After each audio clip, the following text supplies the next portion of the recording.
ধর্ষণের শিকার হয়ে মাগুরার ছোট্ট আসিয়া পৃথিবী থেকে বিদায় নিয়েছে 1 মাস আগে। আসিয়ার মৃত্যুর পর সরকারের পক্ষ থেকে বলা হয়েছিল 7 দিনের মধ্যে আসামিদের বিচার শুরু হবে। দুঃখজনক হলেও সত্যি, এখনো প্রস্তুত হয়নি তদন্ত প্রতিবেদন।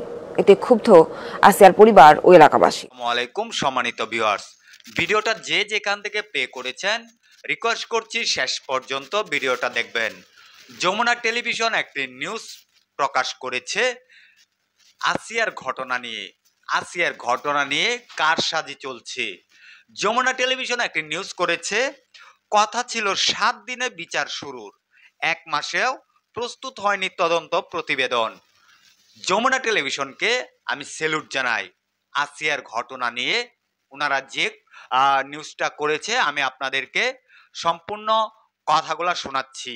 মাগুরার শিশু ধর্ষণ 1 মাসেও প্রস্তুত হয়নি তদন্ত প্রতিবেদন। মাগুরার ধর্ষণের শিকার সেই ছোট্ট শিশুটির কথা কি আমাদের মনে আছে, নাকি নানা দুর্ঘটনার ভিড়ে ভুলে গেছি তাকে? আসলে বাংলাদেশে একটার পর একটা ঘটনা ঘটে যায়, এই জন্য আগের ঘটনাগুলা আস্তে আস্তে সবাই ভুলে যায়। যমুনা টেলিভিশন যে নিউজটা করেছে আমি সম্পূর্ণ কথাগুলা শোনাচ্ছি, অবশ্যই আপনারা সম্পূর্ণ ভিডিওটা দেখবেন। ওনারা আরো কিছু লিখেছে, জীবন সম্পর্কে কিছু বুঝতে ওঠার আগে নিজের জীবন দিয়ে ছোট্ট শিশুটি সমাজের নিষ্ঠুরতাকে আঙুল দিয়ে দেখিয়ে গেছে।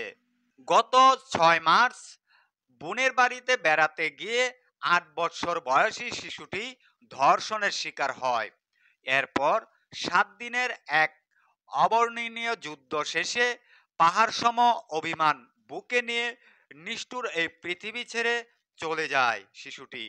এই ঘটনা গোটা দেশের সমালোচনার ঝড় উঠে। সম্মানিত ভিউয়ার্স, এই ঘটনা প্রত্যেকটা মানুষের অন্তরে কিন্তু এখনো পর্যন্ত গেঁথে রয়েছে। আমরা আসলে কি এটা সুষ্ঠু বিচার পাবো কিনা? সম্মানিত ভিউয়ার্স, যমুনা টেলিভিশন আরো কিছু কথা লিখেছে, আমি আপনাদেরকে শোনানোর চেষ্টা করছি। শিশুটির জন্য চোখের জল ফেলে বহু মানুষ, অনেক মানুষই কিন্তু এই শিশুটির জন্য কেঁদেছে। তখন বলা হয়েছিল 7 দিনের মধ্যে শিশুটিকে ধর্ষণ ও হত্যাকারীদের বিচার শুরু হবে, কিন্তু 1 মাস পেরিয়ে গেলেও মামলার বিচার কাজ এখনো শুরু হয়নি। আমরা 1 মাস পর্যন্ত দেখেছি, এখন পর্যন্ত কোনো বিচার পাচ্ছি না। কথা ছিল 7 দিনের ভিতরেই কিন্তু এই ঘটনার সাথে যারা জড়িত তাদেরকে সুষ্ঠু বিচার করবে, কিন্তু এখন পর্যন্ত বিচার আমরা এখনো দেখতে পাচ্ছি না। প্রস্তুত হয়নি তদন্ত প্রতিবেদন, এ নিয়ে ক্ষুব্ধ শিশুটির পরিবার। আসিয়ার বাবা এবং মা যমুনা টেলিভিশনের সাথে একটি সাক্ষাৎ করেছে সেই বিচার নিয়ে, আমি আপনাদেরকে সেই ভিডিওটাও দেখাবো। সম্মানিত ভিউয়ার্স, ভিডিওটি সম্পূর্ণ দেখতে হবে। শিশুটির পরিবার জানায় শুধু বিচারের আশ্বাস পাচ্ছেন তারা, তবে বিচারের কোনো দৃশ্যমান পদক্ষেপ দেখা যায়নি। এরকম আশ্বাস 1 মাস ধরেই পাচ্ছে, এখন পর্যন্ত কোনো বিচারের তারা মুখ দেখতে পারছে না। আদৌ কি বিচার হবে সেই ঘটনার? যমুনা টেলিভিশনে আরো কিছু লিখেছে, আমি আপনাদেরকে শোনাচ্ছি। এদিকে হত্যায় জড়িতদের দ্রুত কঠিন শাস্তি দেখতে চাই এলাকাবাসী। তারা বললেন, এ ঘটনার বিচারের আলোর মুখ দেখতে পাওয়া যাচ্ছে না। কথাগুলো কিন্তু সত্য। ঘটনা ঘটে গেছে, 1 মাস হয়ে গেছে, এখন পর্যন্ত এই বিচারে কোনো আলোর মুখ দেখা যাচ্ছে না। এ সময় অবিলম্বে দোষীদের শাস্তি নিশ্চিতদের দাবি জানান তারা। এই হত্যা মামলায় শিশুটির বোনের স্বামী, শ্বশুর সহ 4 জন গ্রেফতার হয়েছে। এর মধ্যে ডিএনএ রিপোর্ট হাতে পেয়েছে পুলিশ। রিপোর্টে প্রধান আসামি হিটু শেখের ডিএনএ টেস্টে ধর্ষণের সংশ্লিষ্টতার প্রমাণ মিলেছে বলে জানা গেছে। যদিও বিষয়গুলো নিয়ে গণমাধ্যমে কথা বলতে চাচ্ছে না পুলিশ। জানি না কি জন্য গণমাধ্যমের সামনে পুলিশ এই বিষয়টা নিয়ে মুখ খুলতেছে না, নাকি তারা এখানে কিছু লুকানোর চেষ্টা করছে। তবে খুব শীঘ্র আদালতে তদন্ত প্রতিবেদন জমা দেয়া হবে বলে জানিয়েছে পুলিশ।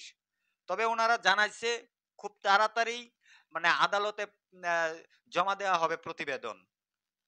এ বিষয়ে জেলা আইনজীবী সমিতির সাধারণ সম্পাদক শাহেদ হাসান টগর বলেন, 2-1 দিনের মধ্যে আদালতে তদন্ত প্রতিবেদন জমা হবে বলে আশা করছি। 2-1 দিনের ভিতরেই আইনজীবী জানাইছে আদালতে প্রতিবেদন জমা দিয়ে দিবে। অতি দ্রুত এ ঘটনার বিচার মানুষ দেখতে পাবে।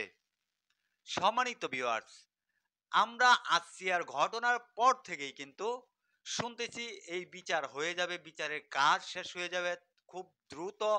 আসিয়াকে যারা হত্যা করেছে এই ঘটনার সাথে যারা যারা জড়িত সবাইকে খুব তাড়াতাড়ি, মানে 7 দিনের ভিতরেই তাদের বিচার শুরু হবে। 1 মাস হয়ে গেল বিচার হচ্ছে না। আসিয়ার বাবা মা যমুনা টেলিভিশনের একটি সাক্ষাৎকারে কিছু আলোচনা করেছে, সেই ভিডিওটাও আমি আপনাদেরকে দেখাচ্ছি। আসিয়ার স্বজনদের কি আশা, আসিয়ার মা এবং আসিয়ার বাবা তারা যে কথাগুলা বলেছে মিডিয়ার সামনে এসে, যা শুনলে রীতিমতো আপনারা অবাক হয়ে যাবেন। দর্শক শ্রোতা, চলেন আমরা আসিয়ার বাবা মায়ের মুখ থেকে এবং আসিয়ার পরিবারের সবার মুখ থেকে কথাগুলা শুনে আসি। এই ঘটনায় সমালোচনার ঝড় ওঠে গোটা দেশে। আসিয়ার জন্য চোখের জল ফেলে বহু মানুষ। তখন বলা হয়েছিল 7 দিনের মধ্যে বিচার করা হবে আসিয়ার হত্যাকারীদের, কিন্তু 1 মাস পেরিয়ে গেলেও মামলার বিচার কাজ এখনো শুরু হয়নি, প্রস্তুত হয়নি তদন্ত প্রতিবেদন, জানিয়ে ক্ষুব্ধ আসিয়ার পরিবার। আলিমনির যেভাবে নির্যাতন করেছে এ তো সীমার বাইরে করেছে। আজ পর্যন্ত কালাম আমি কোনো বিচার পাইনি। আর বিচার যে ওনারা কি করতেছে সেটাও শুধু খালি আমার আশ্বাসই দিয়ে যাচ্ছে যে বিচার হবেন, বিচার হবে না। কারণ আজকে যার মার কলেতা গেছে সেই ঠিক পায় যে এর কি যন্ত্রণা আর কি জ্বালা। আসিয়া হত্যায় জড়িতদের দ্রুতই কঠিন শাস্তি দেখতে চাই এলাকাবাসী। আমরা মাগুরাবাসী দেখেছি এটা নিয়ে সারা পৃথিবী আলোড়িত হয়েছে, কিন্তু দুঃখের বিষয় এটার যে বিচার প্রক্রিয়া সেটি আমরা খুব আলোর মুখ দেখতে পাচ্ছি না। সারা বাংলাদেশের লোকে এই ঘটনা জানে, সে তো ঘৃণার পাত্র হয়েছে। ঘৃণার পাত্র কেন এত সময় বাইচে থাকবে? ওই হিটুর আর লাগে সজীবের ফাঁসি দিবি, আমরা এইটা চাই। সব আসামিকেই যেন দ্রুত তাকে শাস্তি দেওয়া হয় এবং ফাঁসি দেওয়া হয়। এই হত্যা মামলায় আসিয়ার বোনের স্বামী, শ্বশুর সহ গ্রেপ্তার আছে 4 জন।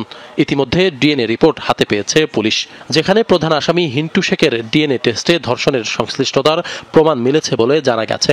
যদিও বিষয়গুলো নিয়ে গণমাধ্যমে কথা বলতে চায় না পুলিশ, তবে তারা জানিয়েছেন খুব শীঘ্রই আদালতে জমা হবে তদন্ত প্রতিবেদন।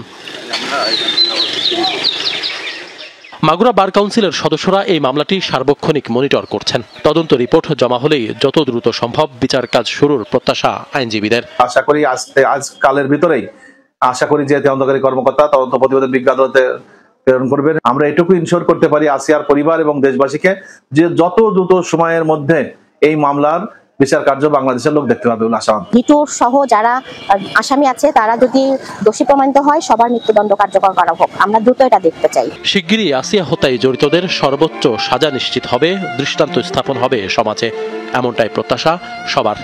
সম্মানিত ভিউয়ার্স, এই যে আসিয়ার পরিবারের এবং আসিয়ার মায়ের কথাগুলো শুনলেন, তারা এখনো পথ চেয়ে বসে আছে কবে এটার একটা সুষ্ঠু বিচার হবে। আদৌ কি এটার সুষ্ঠু বিচার হবে কিনা সেটা আপনারা কমেন্ট বক্সে কমেন্ট করে জানাবেন। সম্মানিত ভিউয়ার্স, এই ভিডিও থেকে আমি বিদায় নিতে যাচ্ছি।